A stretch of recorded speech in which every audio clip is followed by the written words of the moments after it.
Salam saudaraku, selamat malam, salam sejahtera dan bahagia bagi kita di tengah perhimpunan ibadah dua penyembahan ini. Dan kita memohon kiranya Tuhan memberkati kita lewat pembukaan firman Tuhan.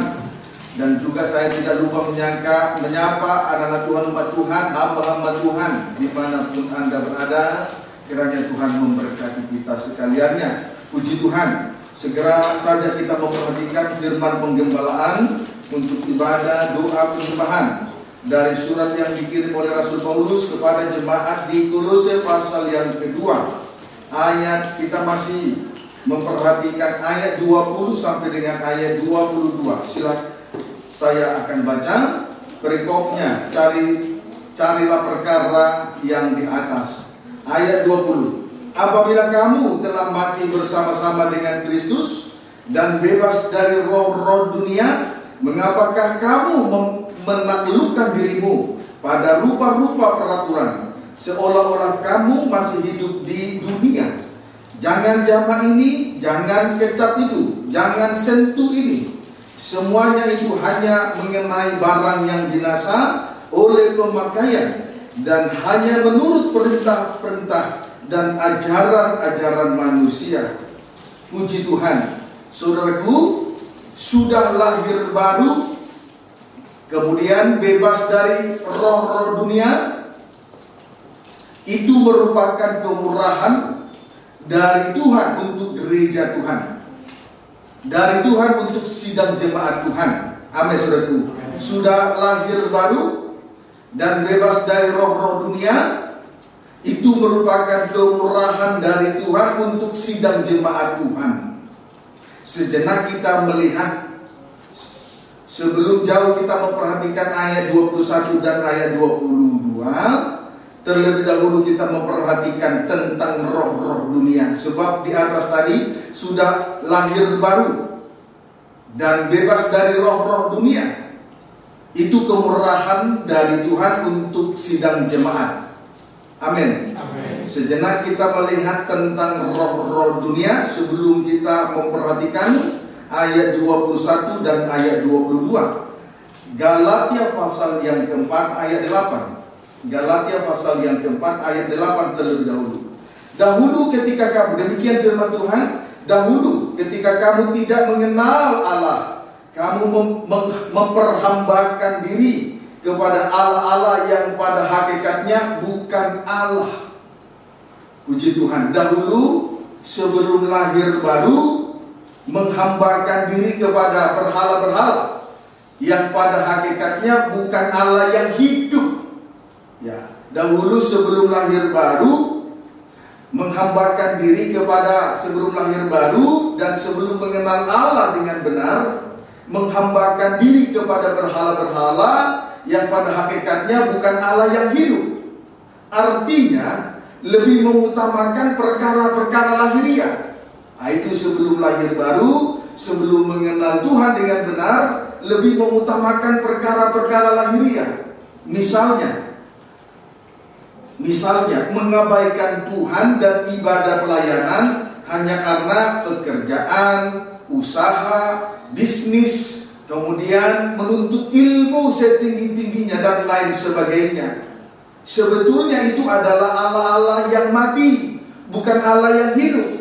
Tidak dapat menolong dan menyelamatkan, melainkan menambah beban hidup dan membinasakan. Perkara lahiriah apa saja tidak akan dapat menolong. Justru perkara itu membuat kita jauh dari Tuhan, sehingga menambah beban dosa dan akhirnya membinasakan setiap manusia. Itulah roh-roh dunia. Amin, saudaraku. Amin. Itulah keadaan daripada manusia duniawi. Kalau saudara perhatikan itu, haleluya, mereka sibuk kepada roh-roh dunia. Ayat 9 sampai 10. Tetapi sekarang, sesudah kamu mengenal Allah, atau lebih baik, sesudah kamu dikenal Allah, bagaimanakah kamu berbalik lagi kepada roh-roh dunia yang lemah dan miskin, dan mau mulai memperhambakan diri lagi kepadanya? Kamu dengan teliti memelihara hari-hari tertentu, bulan-bulan, masa-masa atau tahun-tahun yang tetap dan tahun-tahun. Puji Tuhan. Namun perhatikan di sini ayat 9 sampai 10. Namun sesudah mengenal Allah atau sudah lahir baru, namun kembali lagi kepada roh-roh dunia. Di ayat 9 sampai 10 di sini kita melihat sesudah mengenal Allah dengan benar atau sudah lahir baru, namun kembali lagi kepada roh-roh dunia. Maksudnya kembali kepada roh-roh dunia ialah dengan teliti dan seksama memelihara hari-hari tertentu, memelihara bulan-bulan tertentu, memelihara masa-masa yang tetap dan tahun-tahun. Inilah yang dimaksud dengan roh-roh dunia. Amin, saudaraku. Dapat dipahami? Dengan teliti dan seksama memelihara hari-hari tertentu, memelihara bulan-bulan tertentu, memelihara masa-masa yang tetap dan tahun-tahun. Itu dipelihara dengan teliti, dengan seksama. Inilah yang dimaksud dengan roh-roh dunia. Dapat dipahami, saudaraku? Puji Tuhan. Perhatikan ayat 11. Aku khawatir kalau susah payahku untuk kamu selalu telah sia-sia. Kamu, ayat 11, aku khawatir kalau susah payahku untuk kamu telah sia-sia. Sebetulnya memelihara roh-roh dunia setelah mengenal Allah atau setelah lahir baru, itu adalah kesia-siaan. Itu merupakan kesia-siaan. Alasannya adalah roh-roh dunia ini akan membatasi kehidupan kita untuk melakukan sesuatu yang baik, melakukan sesuatu yang benar, suci dan mulia di hadapan Tuhan. Perhatikan, setiap orang memelihara dengan teliti, dengan seksama hari-hari tertentu, bulan-bulan tertentu, tahun-tahun tertentu. Sebetulnya itu akan membatasi kita untuk melakukan sesuatu yang baik, yang benar, yang suci dan mulia di hadapan Tuhan. Lihat orang-orang dunia dengan teliti, dengan seksama memelihara hari-hari tertentu, memelihara bulan-bulan tertentu, memelihara tahun-tahun tertentu. Justru dengan dia teliti sedemikian rupa, membatasi dirinya untuk melakukan sesuatu yang baik, sesuatu yang benar, sesuatu yang suci dan mulia di hadapan Tuhan. Jadi roh dunia itu membatasi seseorang untuk berbuat sesuatu yang baik, benar, suci dan mulia. Itu harus dipahami dengan baik. Amin, saudaraku. Puji Tuhan. Ilmiah dengan hal yang rohani tidak bisa menyatu. Saudara harus mengerti hal itu. Ilmiah dengan hal-hal yang rohani tidak bisa menyatu. Jangan sampai karena hal yang ilmiah, yang logika, lalu yang rohani kalah. Itu seringkali terjadi. Kiranya dapat dipahami dengan baik. Pendeknya, roh-roh dunia ini membuat seseorang menjadi lemah dan miskin. Pendeknya, roh-roh dunia ini membuat seseorang menjadi lemah dan miskin. Lemah artinya tidak kuat.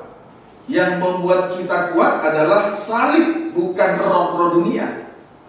Yang membuat kita kuat adalah salib Kristus, bukan perkara lahiriah, bukan hal yang lahiriah, bukan karena pekerjaan, bukan karena usaha, bukan karena bisnis, bukan karena seseorang memiliki pendidikan yang tinggi, bukan. Biar seseorang memiliki semua ini, belum tentu dia kuat menghadapi sesuatu yang tak suci.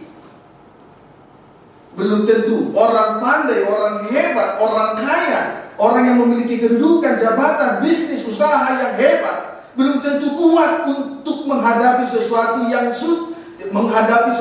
tak suci, pengaruh-pengaruh yang tak suci. Dapat dipahami, saudaraku? Puji Tuhan. Yang membuat seseorang menjadi kuat adalah salib Kristus. Puji Tuhan. Haleluya. Kemudian miskin artinya tidak kaya. Yang membuat kita kaya adalah kasih karunia dan kemurahan yang dianugerahkan Allah kepada kita, bukan roh-roh dunia.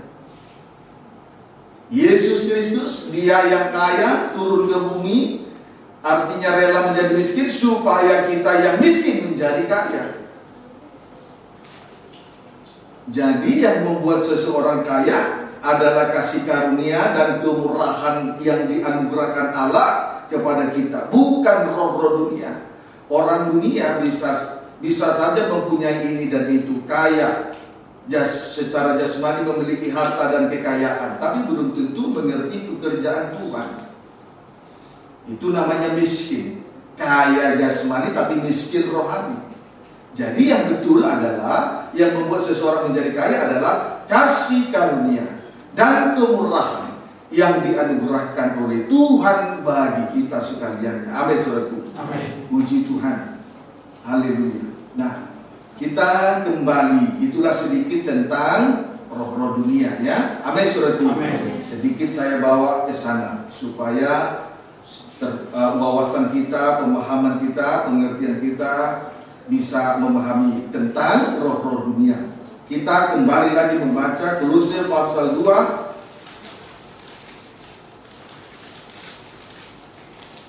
Kolose pasal yang kedua, ayat 20 sampai dengan ayat 21. Ayat 20 sampai dengan 21 demikian, apabila kamu telah mati bersama-sama dengan Kristus dan bebas dari roh-roh dunia, mengapakah kamu menaklukkan dirimu pada rupa-rupa peraturan, seolah-olah kamu masih hidup di dunia, manusia dunia? Jangan jamah ini, jangan kecap itu, jangan sentuh ini.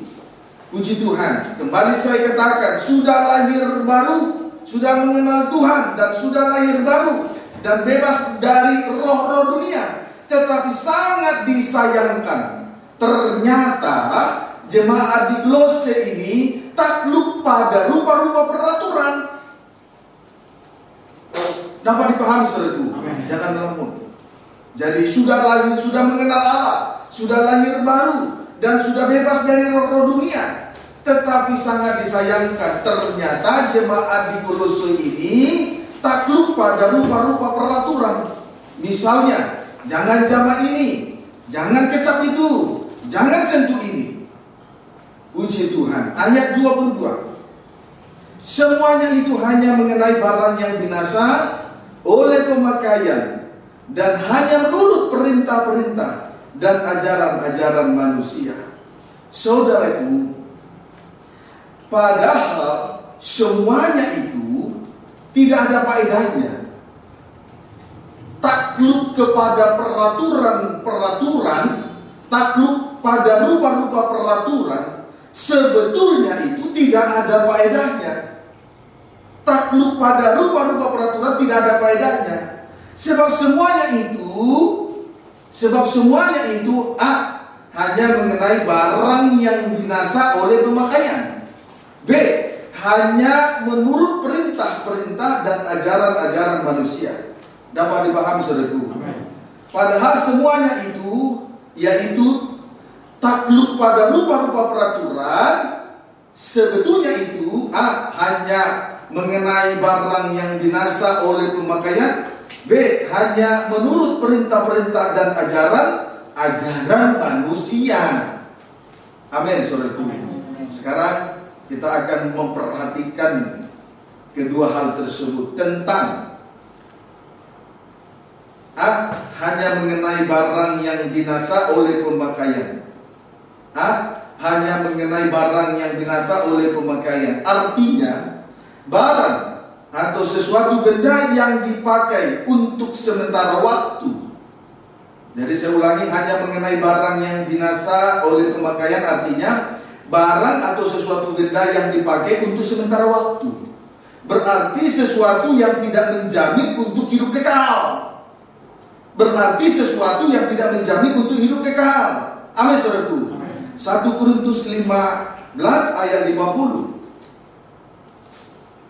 1 Korintus 15 ayat 50. Demikian firman Tuhan. Saudara-saudara, inilah yang hendak kukatakan kepadamu, yaitu bahwa daging dan darah tidak mendapat bagian dalam kerajaan Allah, tidak mendapat bagian dalam kerajaan Allah, dan bahwa yang binasa, perhatikan, bahwa yang binasa tidak mendapat bagian dalam apa yang tidak binasa, itulah kerajaan surga. Amin. Puji Tuhan. Perhatikan, daging dan darah tidak mendapat bagian dalam kerajaan Allah, dan yang binasa tidak mendapat bagian dalam apa yang tidak binasa. Tadi tentang hanya mengenai barang yang binasa oleh pemakaiannya, artinya barang atau sesuatu benda yang dipakai untuk sementara waktu kok. Berarti sesuatu yang tidak menjamin kita hidup, menjamin untuk hidup kekal. Amin, saudaraku. Barang, ya. Jadi daging dan darah tidak mendapat bagian dalam kerajaan Allah, dan yang binasa tidak mendapat bagian dalam apa yang tidak binasa, kerajaan kekal. Dapat dipahami, saudaraku. Jadi betul-betul, saudaraku, betul-betul sesuatu yang tidak, jadi betul-betul sesuatu benda yang dipakai untuk sementara waktu adalah sesuatu yang tidak bisa menjamin hidup kekal. Darah daging tidak masuk surga. Yang binasa tidak mendapat bagian dalam apa yang tidak binasa. Dapat dipahami, saudaraku? Puji Tuhan. Ayub 1 ayat 1 sampai 3. Ayub 1 ayat 1 sampai dengan ayat 3.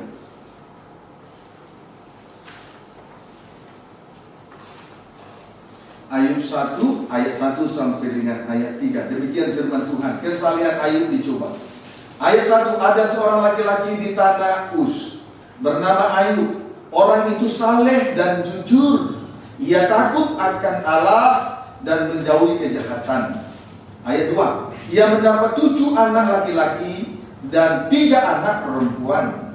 Ayat 3, ia memiliki 7.000 ekor kambing domba, 3.000 ekor unta, 500 pasang lembu, 500 keledai betina, dan budak-budak dalam jumlah yang sangat besar.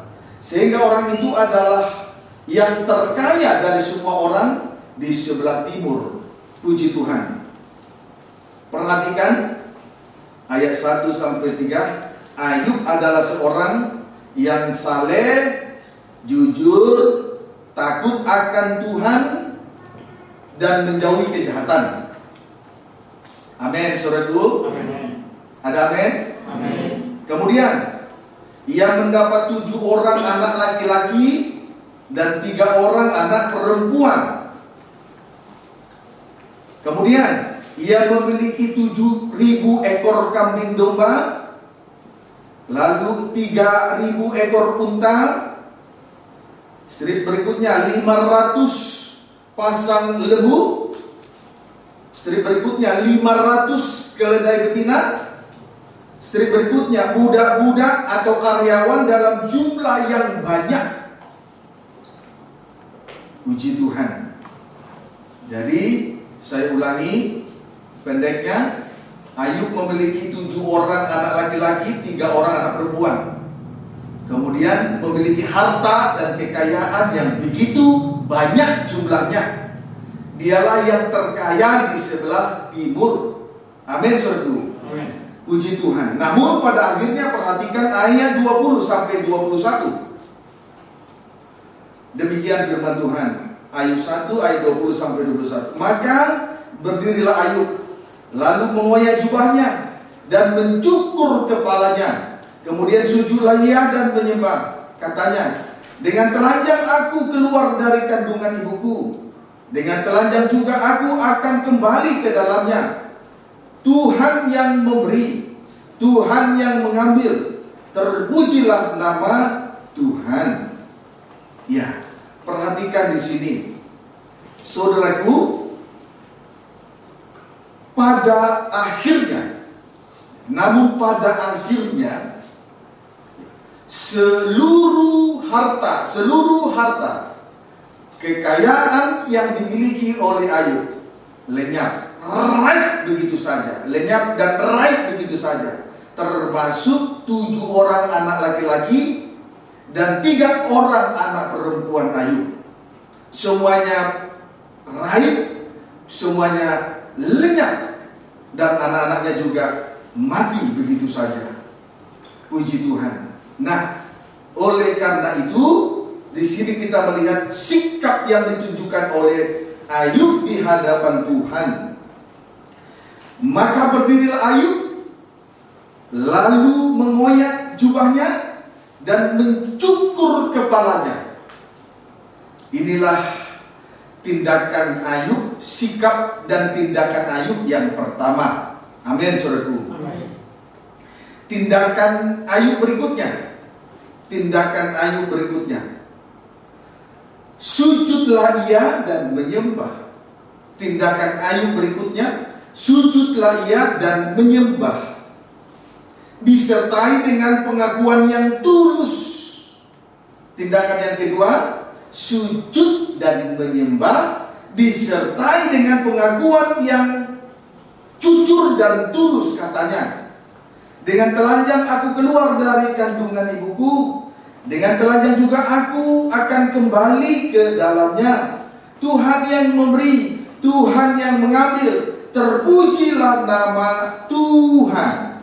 Kesimpulan dari dua tindakan Ayub adalah, tindakan pertama, Ayub merasa hina dan tidak layak di hadapan Tuhan. Tindakan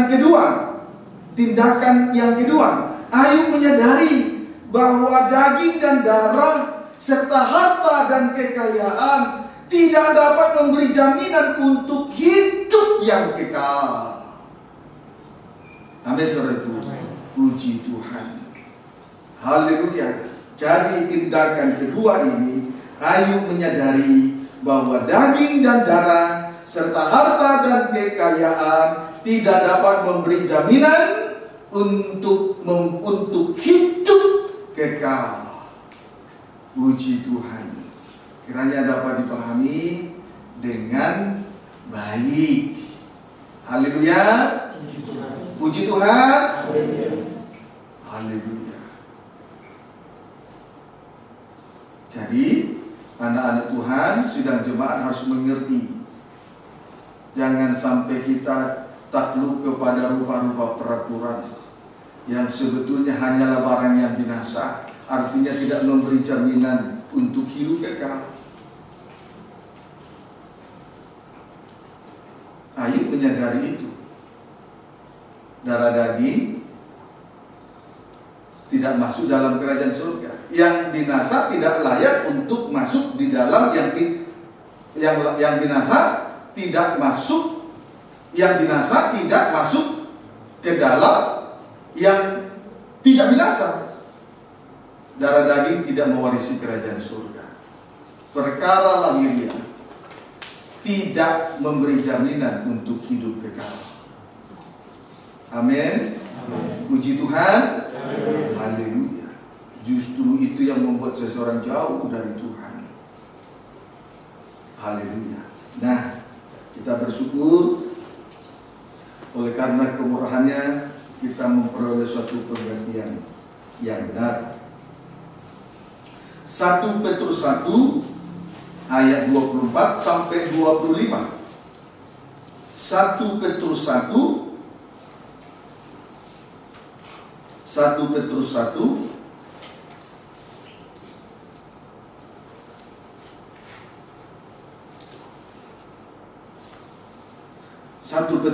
ayat 24 sampai 25, demikian firman Tuhan. Pembacaan 23. Karena kamu telah dilahirkan kembali bukan dari benih yang fana, tetapi dari benih yang tidak fana, yang tidak binasa, oleh firman Allah yang hidup dan yang kekal, tidak binasa. Ayat 24 sampai 25. Sebab semua yang hidup adalah seperti rumput, dan segala kemuliaannya seperti bunga rumput. Rumput menjadi kering, semua yang hidup menjadi kering, maka bunga pun pasti gugur. Ayat 25. Tetapi firman Tuhan tetap untuk selama-lamanya. Inilah firman yang disampaikan Injil kepada kamu. Puji Tuhan. Semua yang hidup adalah seperti rumput, dan segala kemuliaannya seperti bunga rumput. Jika rumput menjadi kering,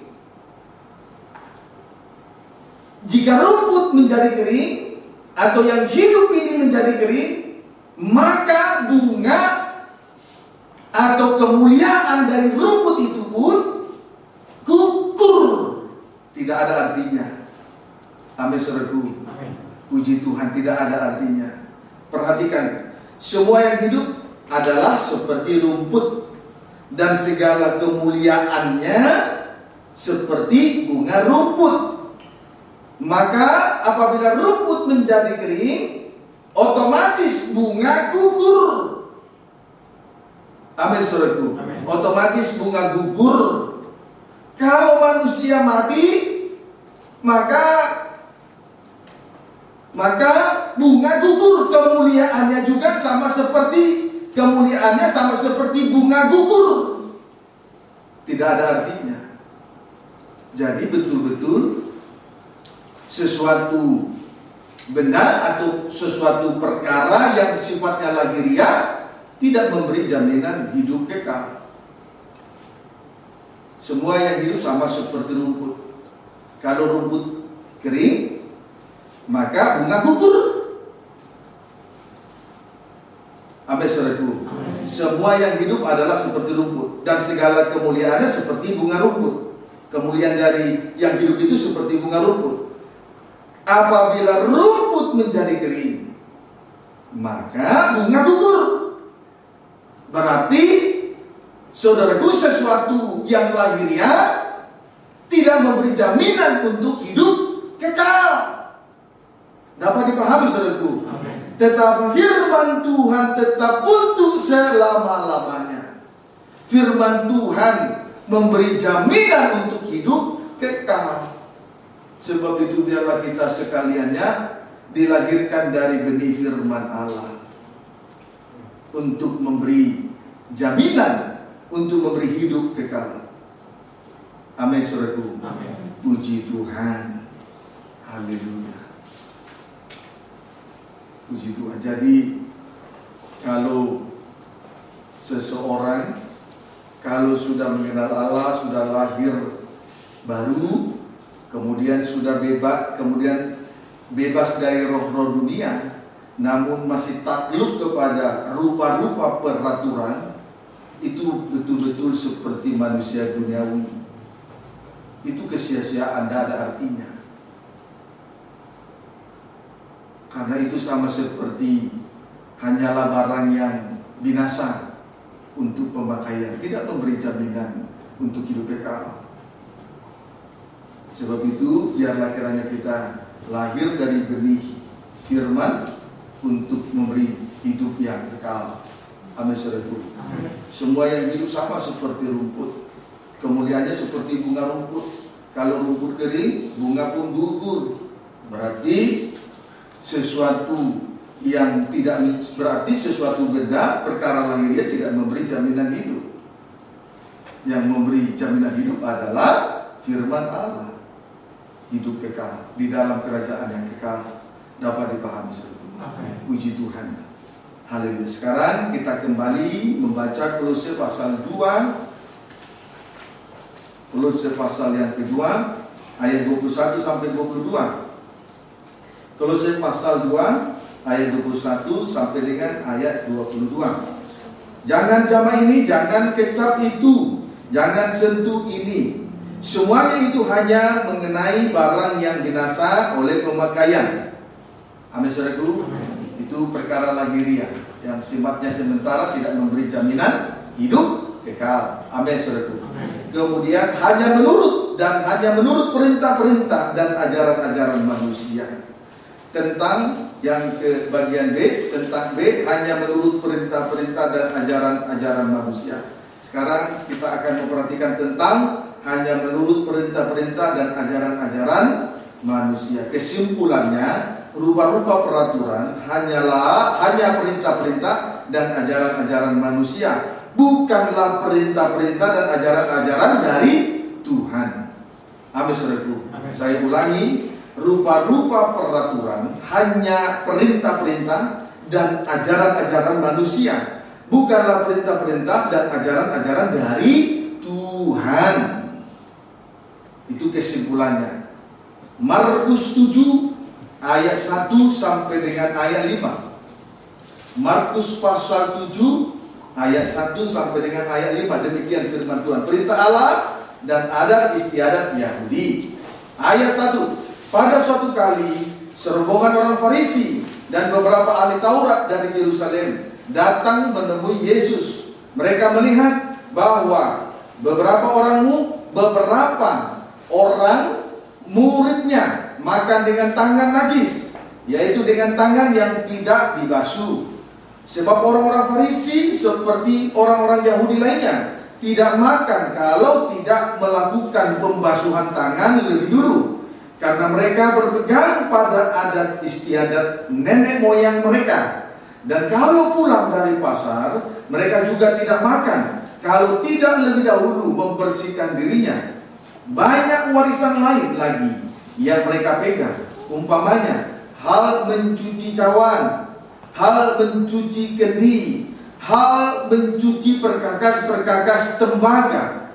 Karena itu orang-orang Farisi dan ahli-ahli Taurat itu bertanya kepadanya, mengapa murid-muridmu tidak hidup menurut adat istiadat nenek moyang kita, tetapi makan dengan tangan najis? Puji Tuhan. Perhatikan dari ayat 1, kesimpulan dari ayat 1 sampai dengan ayat 5. Orang-orang Farisi dan ahli-ahli Taurat melarang murid-murid Yesus mengecap makanan hanya karena tidak membasuh tangan terlebih dahulu. Hanya karena tidak membasuh tangan terlebih dahulu. Amin, saudaraku. Ayat 6 sampai 7. Jawab Yesus kepada mereka, benarlah nubuat Yesaya tentang kamu, hai orang-orang munafik, sebab ada tertulis, bangsa ini memuliakan aku dengan bibirnya, padahal hatinya jauh daripadaku. Percuma mereka beribadah kepadaku, sedangkan ajaran yang mereka ajarkan ialah perintah manusia. Perintah manusia.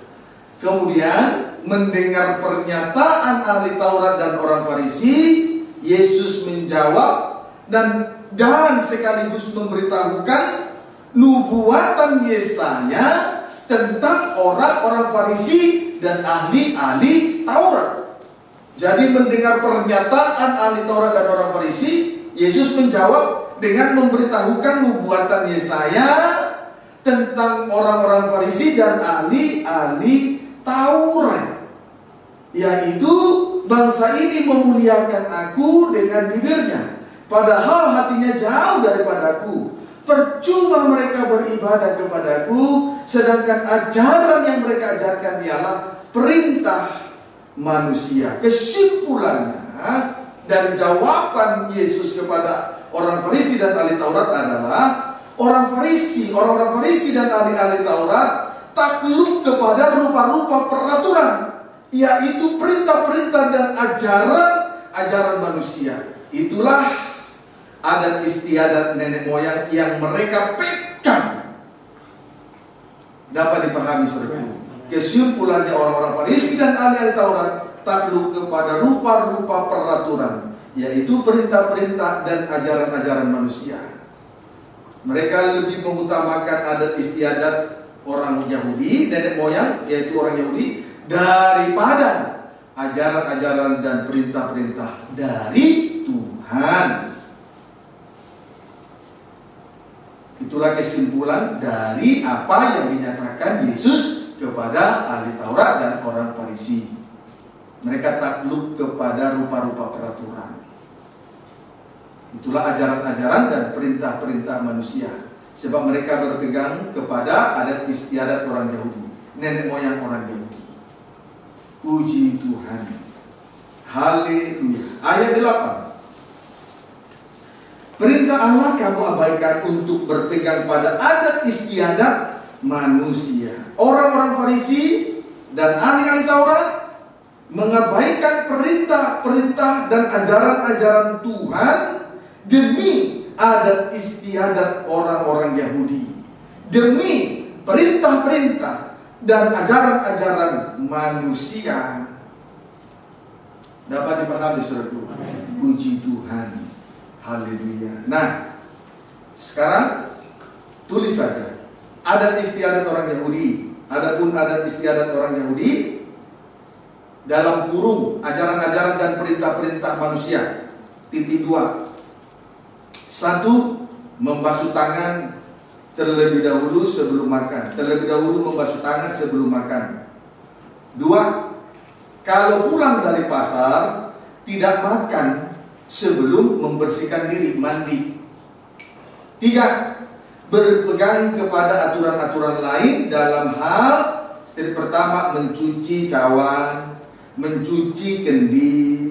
Strip yang ketiga mencuci perkakas-perkakas tembaga.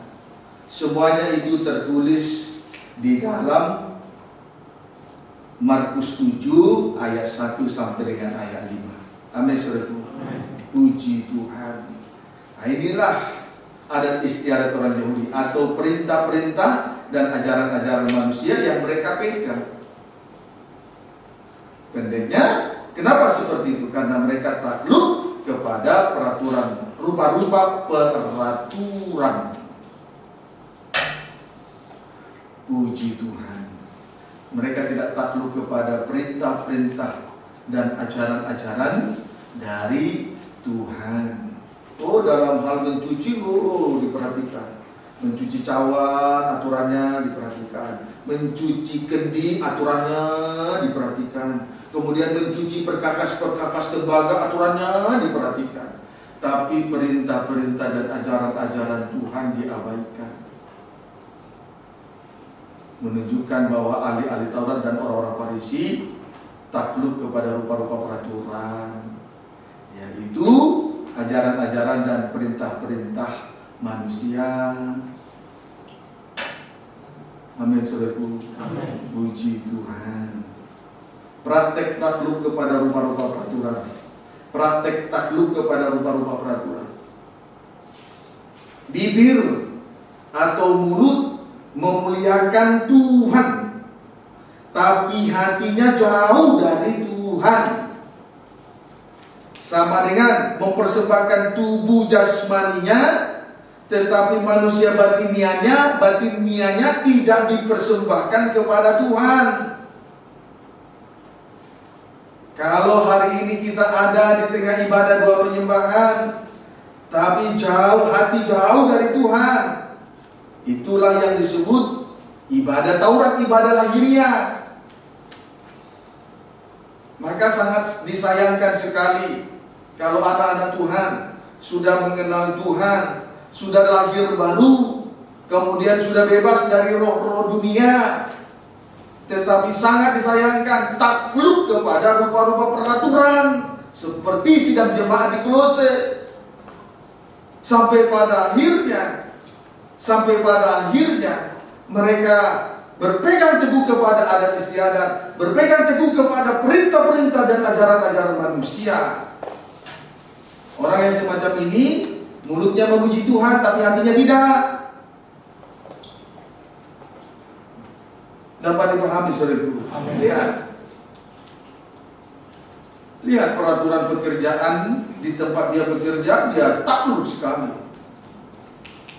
Peraturan-peraturan di tempat kuliah dia takluk sekali.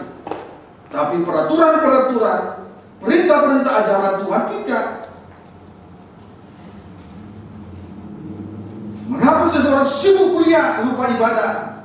Karena dia takluk kepada aturan-aturan di tempat perkuliahan. Kenapa seseorang sibuk bekerja? Karena dia takluk kepada aturan-aturan pekerjaan, tapi mengabaikan ajaran-ajaran dan perintah-perintah Tuhan. Itu yang sangat disayangkan. Sudah mengenal Tuhan, sudah lahir baru, tapi takluk kepada rupa-rupa peraturan.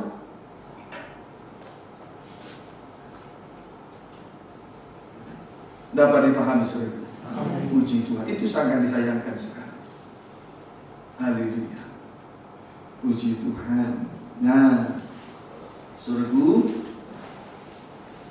Kita kembali membaca Markus pasal 7 ayat 9 sampai 12. Yesus berkata pula kepada mereka, sungguh pandai kamu mengesampingkan perintah Allah, supaya kamu dapat memelihara adat istiadatmu sendiri, ajaran-ajaran perintah-perintah manusia. Ayat 10, karena Musa telah berkata, hormatilah ayahmu dan ibumu, dan siapa yang memutiki ayahnya atau ibunya harus mati. Ayat 11, tetapi kamu berkata, kalau seorang berkata kepada bapaknya atau ibunya, apa yang ada padaku yang dapat digunakan untuk pemeliharaanmu sudah digunakan untuk korban, yaitu persembahan kepada Allah, maka kamu tidak membiarkannya lagi berbuat sesuatu pun untuk bapaknya atau ibunya. Jadi hanya karena perintah-perintah dan ajaran manusia atau berpegang teguh kepada adat istiadat nenek moyang, akhirnya ahli-ahli Taurat dan orang-orang Farisi tidak hormat kepada orang tua. Tidak hormat kepada orang tua. Kiranya dapat dipahami dengan baik. Puji Tuhan. Haleluya. Sejauh ini dapat dipahami? Amin, saudaraku. Itulah yang dimaksud dengan rupa-rupa peraturan. Jadi saya ulangi, sudah lahir baru, sudah mengenal Tuhan, sudah lahir baru. Ada lagi yang lebih hebat, lepas dari roh-roh dunia. Tapi yang anehnya, jemaat di Kolose takluk kepada rupa-rupa peraturan. Padahal itu pemakaian yang sifatnya sementara dan ajaran-ajaran perintah-perintah manusia semata saja. Tidak menjanjikan. Dua hal itu tidak menjanjikan. Kiranya dapat dipahami dengan baik. Amin, saudara. Puji Tuhan. Siapa yang berani berkata setelah kuliah menuntut ilmu tinggi lalu memberi jaminan hidup kekal? Siapa yang berani berkata seperti itu? Lalu setelah dia memperoleh harta dan kekayaan yang banyak, lalu dia berani berkata saya dapat masuk kerajaan surga dengan harta kekayaan? Siapa yang berani berkata seperti itu? Tidak ada yang bisa menjamin. Berarti kedua hal itu kesia-siaan. Perkara lahiriah yang binasa dipakai untuk sementara tidak ada artinya. Atau ajaran-ajaran perintah-perintah manusia pun tidak ada artinya. Dapat dipahami saudara.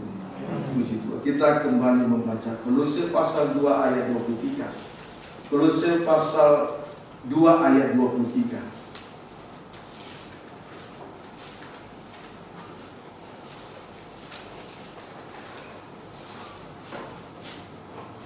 Kolose pasal 2 ayat 23, demikian firman Tuhan.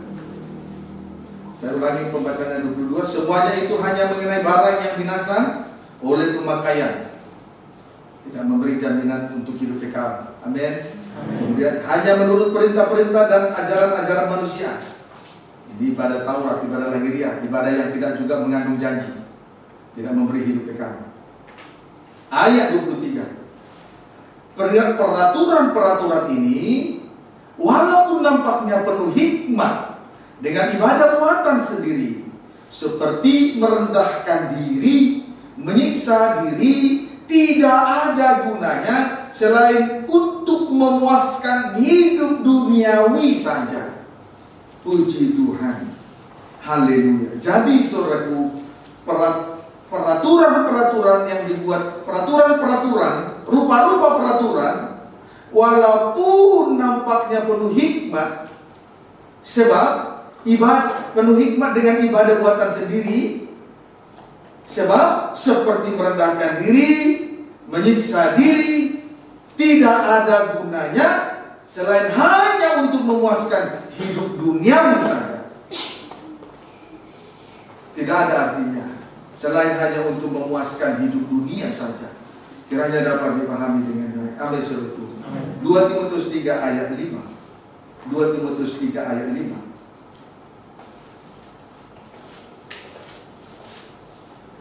2 Timotius 3 ayat 5, demikian firman Tuhan.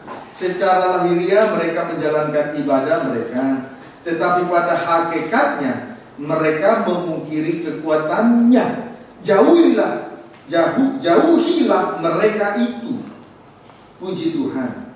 menjalankan ibadah. Secara lahiriah mereka menjalankan ibadah, tetapi pada hakikatnya mereka memungkiri kekuatannya. Nah, ini harus dijauhi. Ibadah yang seperti ini harus dijauhi. Termasuk orang-orang yang beribadah, orang-orang yang menjalankan ibadah lahiriah harus dijauhi. Jadi yang dijauhi ibadah lahiriah dan orang-orang yang menjalankan ibadah lahiriah harus dijauhi. Amin, saudaraku. Dapat dipahami? Sekalipun terlihat penuh ibadah itu penuh hikmat, sebab harus merendahkan diri, menyiksa diri, tidak ada artinya.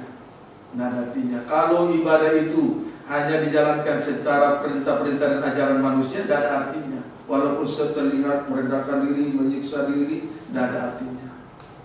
Ibadah lahiriah harus dijauhi, serta orang yang menjalankan ibadah lahiriah itu sendiri, supaya jangan terpengaruh. Amin, saudaraku.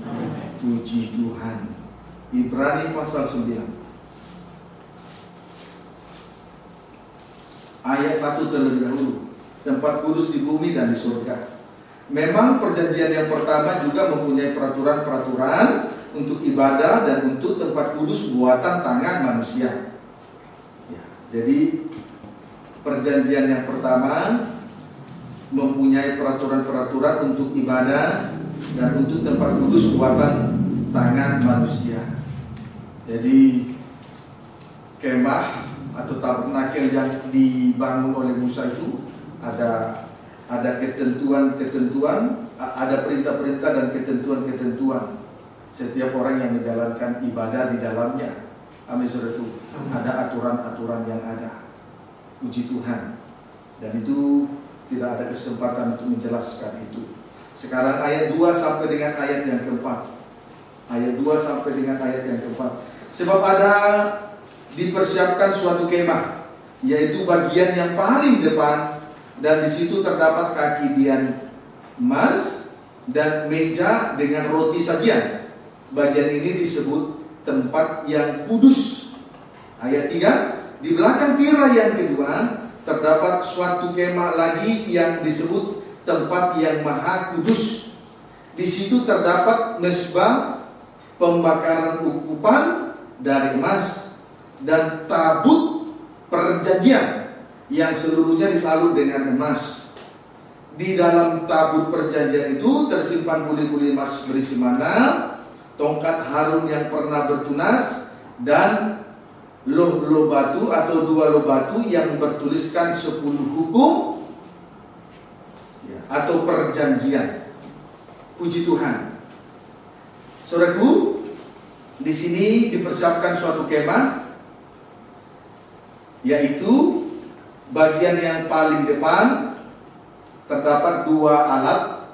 Satu, kaki dian emas, itu menunjuk kepada itu berbicara terang.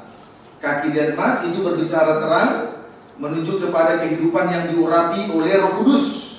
Amin, saudaraku. Kaki dian emas artinya ini berbicara tentang terang, menunjuk kepada kehidupan yang diurapi Roh Kudus. Jadi orang yang menjadi terang itu adalah orang yang diurapi Roh Kudus. Puji Tuhan. Kemudian yang kedua, meja roti sajian. Meja roti sajian ini menunjuk kepada kehidupan yang dipenuhkan dengan firman, penuh dengan firman, sehingga dapat menyatakan kebenaran. Sehingga dapat menyatakan kebenaran. Kalau hati kosong, tidak penuh dengan firman, maka perkataannya kosong, perbuatan hidup atau kesaksiannya juga kosong.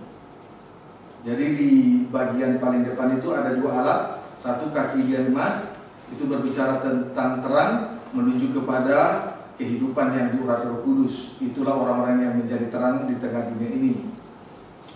Alat yang kedua, meja roti sajian, itu berbicara tentang firman Allah, atau hati itu penuh dengan firman Allah, sehingga dapat menyajikan kebenaran, baik perkataan, baik juga perbuatan atau kesaksian hidup. Kebenaran itu disajikan, tersaji Berbeda dengan kalau hati tidak penuh dengan firman, tidak diisi dengan firman. Perkataannya kosong, perbuatan atau kesaksian hidupnya kosong. Amin, saudaraku. Puji Tuhan. Kemudian di bagian belakang tirai yang kedua terdapat suatu kemah lagi yang disebut ruangan maha suci. Di situ terdapat satu mezbah pembakaran ukupan. Mezbah pembakaran ukupan. Haleluya. Perhatikan dulu tabernakel Musa. Kalau tabernakel Musa, di dalam ruangan yang paling depan, ruangan suci atau ruangan yang bagian yang paling terdepan ini terdapat 3 macam alat. Meja roti sajian, kaki dian emas atau kandil, mezbah dupa.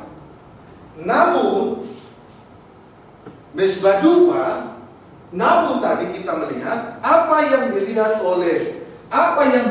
oleh Rasul Paulus itu yang dia tulis kepada orang Ibrani, di mana mezbah dupa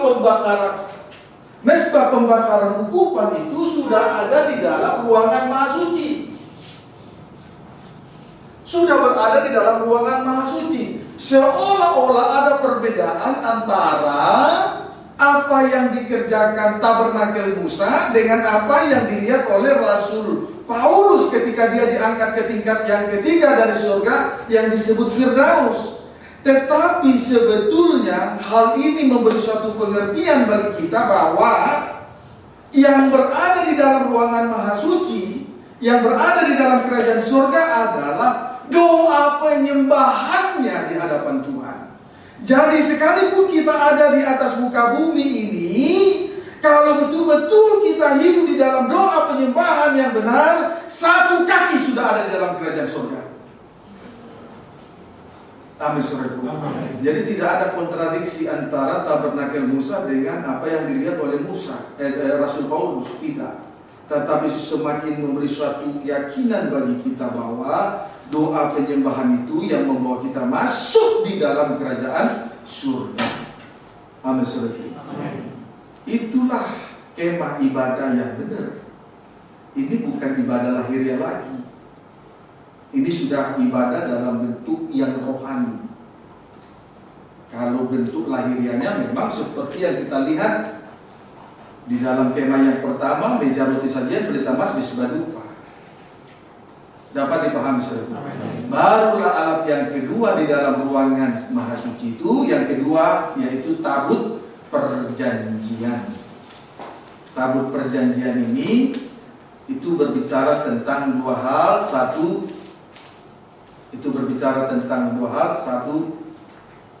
tahta Allah. Dua, hubungan intim antara gereja dengan Kristus sebagai kepala. Amin, saudaraku. Tandanya adalah ada tiga perkara di dalam tabut perjanjian. Satu, buli-buli emas berisi mana. Ini iman yang permanen. Buli-buli emas berisi mana. Ini iman yang permanen. Persis seperti emas tidak berubah-berubah. Amin, saudaraku. Kemudian tongkat Harun yang bertunas. Inilah pengharapan yang permanen. Pengharapan yang permanen. Yang ketiga, dua lo batu bertuliskan 10 hukum. Inilah kasih Allah yang permanen. Puji Tuhan. Amin, saudaraku. Jadi semuanya sudah bersifat rohani. Inilah ibadah yang berkenan. Bukan lagi ibadah Taurat, ibadah lahiriah. Banyak aturan-aturan tapi tidak berkenan, tidak mengandung janji. Dapat dipahami, saudaraku? Puji Tuhan. Mari kita lihat kehidupan yang seperti ini, di mana sudah menjadi kehidupan doa, sudah berada dalam ruangan maha suci. Ayo kita kembali membaca ayat.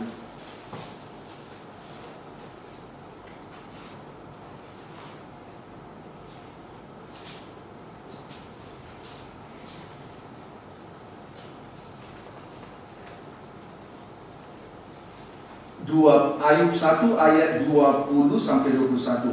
Maka berdirilah Ayub lalu mengoyak jubahnya dan mencukur kepalanya, kemudian sujudlah ia dan menyembah, katanya, dengan telanjang aku keluar dari kandungan ibuku, dengan telanjang juga aku akan kembali ke dalamnya. Tuhan yang memberi, Tuhan yang mengambil, terpujilah nama Tuhan. Kehidupan doa, penyembahan tidak lagi terikat dengan perkara lahiriah, persis seperti pembakaran ukupan yang ada di dalam ruangan maha suci.